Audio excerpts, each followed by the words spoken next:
Khilgaon staff quarter দেখেন আমি কতগুলি তাল পাইছি। কাপড় টাপড় শুকাইতে দিই আর যে পরে তখন যে তখন পাইছি, এক একদিন এক একটা পাইছি। দেন কতগুলি তাল পাইছি। এখন এগুলি একটু মজলে তারপরে আমি এগুলি নিয়ে পিঠা বানাবো। অনেক গ্রাম দেখেন গাছের তাল। আসলে কি খাওয়াটা কত না, আমাদের তেমন কি তাল খায় না, পছন্দ না।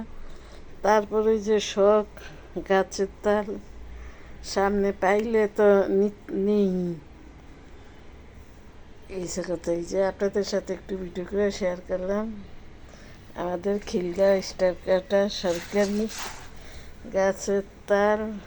এই যে কেমন লাগছে অবশ্যই জানাবেন। অনেক গ্রাম তালগুলি, আমরা তেমন পছন্দ না। তারপর ওই যে শখ এড়িয়েছে কথা, শখের দাম লাখ টাকা। দেশ গ্রামে আগে ছোট থাকতে তাল পড়ছে, দৌড় দিয়েছি না, দৌড়িয়ে গিয়ে তাল নিয়েছি। এখন মানে ওই শখটাই আসলে সামনে ঠাস করে পড়লে যাইয়া নেই। অনেক আনন্দই লাগে, মজা লাগে। এই জন্য তেমন একটা খাই না, খাওয়া তেমন একটা পছন্দ না। একটু পিঠা বানাইলে খাই, আর তেমন একটা ইয়ে না। আসসালামু আলাইকুম, রাখি, আল্লাহ হাফেজ।